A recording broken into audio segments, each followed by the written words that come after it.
Oi, gente, tudo bem?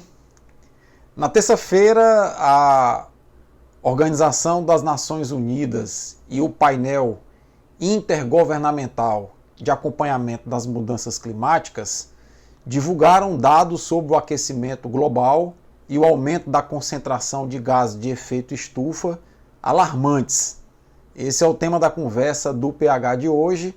Mas antes de rodar a vinheta, eu vou pedir que você se inscreva aqui no canal, divulgue nosso canal, curta, dá um like em nossos vídeos para que o canal possa continuar a crescer. Roda aí a vinheta.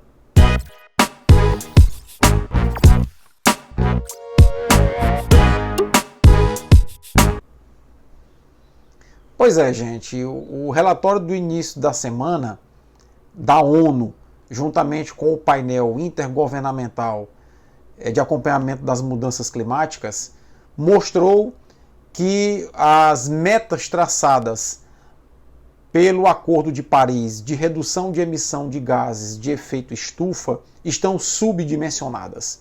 Para a atual realidade, seria necessário que essas metas fossem quintuplicadas. Isso mesmo. Isso significa dizer o quê? Que numa situação em que um dos países que mais contribui para a emissão de gases de efeito estufa, que são os Estados Unidos, anunciam a retirada do Acordo de Paris. Isso torna o cenário ainda mais preocupante.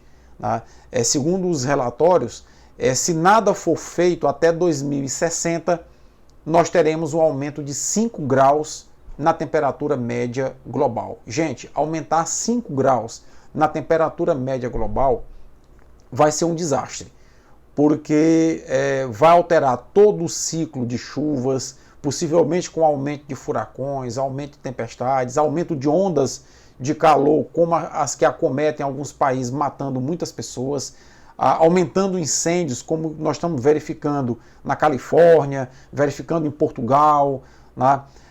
E fundamentalmente levando à extinção uma grande quantidade de espécies de animais e vegetais.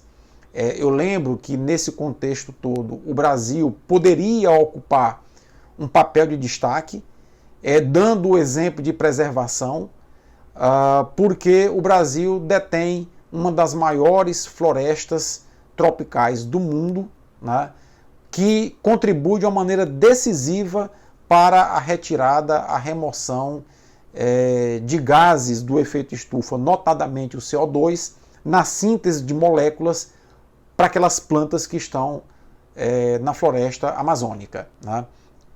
Entretanto, nossa matriz, principalmente a partir de 2019, nossa matriz de produção tem se revelado uma matriz de produção antiambiental.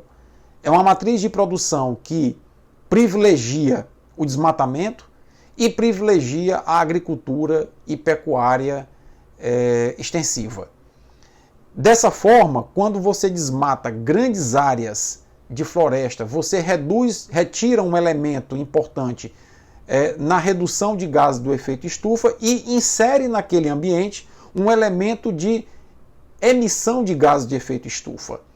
Notadamente, quando você queima, você joga mais CO2 para a atmosfera. Quando você planta milho, soja, eles agregam menos carboidrato nas suas plantas, nas suas moléculas, tá certo? E quando você coloca lá gado em grande quantidade, os gases que o gado emite são gases que sabidamente já contribuem para o aumento do efeito estufa. Há inclusive uma onda na Europa de pessoas que pregam que você passe um dia sem comer carne vermelha, né? Exatamente para tentar reduzir a demanda por carne vermelha, que sabidamente tem contribuído bastante à criação de gado para a emissão de gases do efeito estufa. Outros movimentos acontecem, como por exemplo, algumas montadoras anunciando que a partir de 2025 e a partir de 2030 não vão mais fabricar motor a combustão, só vão fabricar motor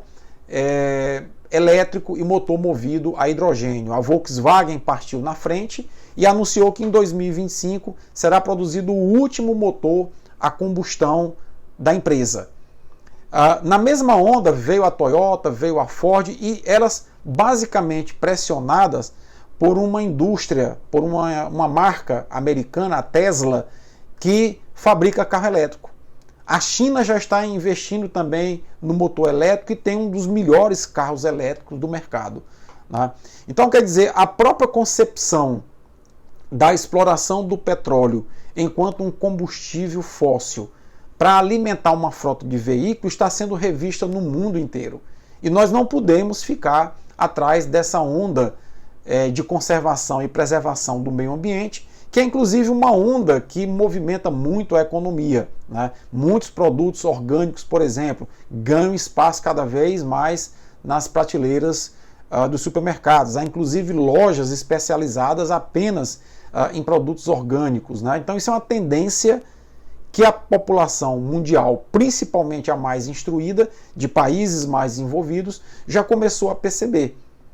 E já começou a direcionar o seu consumo para esses produtos que sejam menos impactantes para o meio ambiente. E nós temos que ficar atentos a essas movimentações, senão nossa economia vai cada vez ficar mais capenga. Para além disso, é importante que se diga que essas mudanças climáticas, todas elas embasadas em pesquisa científica, em conhecimento científico, apontam para uma radical mudança no clima do Brasil e do mundo, se nada for feito, né? Parece que os céticos de plantão, e principalmente os céticos que estão no poder, estão pagando para ver. Muito possivelmente porque eles não estarão aqui para ver as consequências das mudanças climáticas no Brasil e no mundo. Mas é muito importante que a gente fique atento e cobre das autoridades uma política ambiental que seja mais alinhada aos preceitos do que o consumismo no mundo está pregando e fundamentalmente mais alinhado aos preceitos científicos, né? Eu repito que todos esses dados são fruto de pesquisa científica, mas no momento em que o terraplanismo ganha força e no momento em que o grito, a intolerância e fundamentalmente o discurso vazio ganha força, fica muito difícil nós pensarmos e pedirmos para que as pessoas tenham esse olhar mais crítico em relação à questão ambiental, porque ela impacta nossas vidas. Aqui em Teresina, por exemplo, nós temos um rio que anualmente sofre com a questão ambiental, que é o Rio Poti, com a questão dos aguapés, né? Que isso vai ser tema, inclusive, de um outro vídeo que nós iremos postar. Mas, fundamentalmente, fica aí a reflexão para que nós possamos adotar individualmente práticas mais sustentáveis. É você, ao ir para o supermercado, levar uma sacolinha retornável para evitar aquelas sacolas plásticas que degradam muito o ambiente. É você tentar minimizar a emissão de gases de efeito estufa, né, andando mais de transporte coletivo, que esse é um grande problema do Brasil, porque o transporte coletivo, além de inseguro, é pouco eficiente e pouco funcional, mas enfim, tentar dividir com carona. Às vezes, por exemplo, você sai para o trabalho, deixa a tua esposa no trabalho e depois pega para andar em apenas um carro, né? Então, são coisas mínimas que a gente deve realmente pensar para tentar, numa ação individual, criar a consciência para, a partir daí, pressionar no coletivo que o governo também tenha essa consciência e que os governos do mundo tenham essa consciência. Caso contrário, nossa casa ficará muito comprometida. Eu lembro, para finalizar esse vídeo, que há uma teoria da biologia chamada hipótese de Gaia, em que Gaia é a Terra, é a deusa Terra, né? Ou seja, essa teoria, essa hipótese, ela encara a Terra como um ser vivo. E se o ser vivo está sofrendo alguma doença, esse corpo reage a quem está causando a doença. É algo como se a gente comesse um alimento estragado, contaminado com bactéria, e tivesse uma diarreia para expulsar aquela bactéria, tivesse um vômito para expulsar aquela bactéria. Então, em algum momento, o planeta vai reagir a essas agressões. E ele vai reagir como? Vai reagir com o aumento do número de furacões, o aumento de ondas de calor, para tentar eliminar aquele agente que está causando o problema, no caso, o próprio ser humano.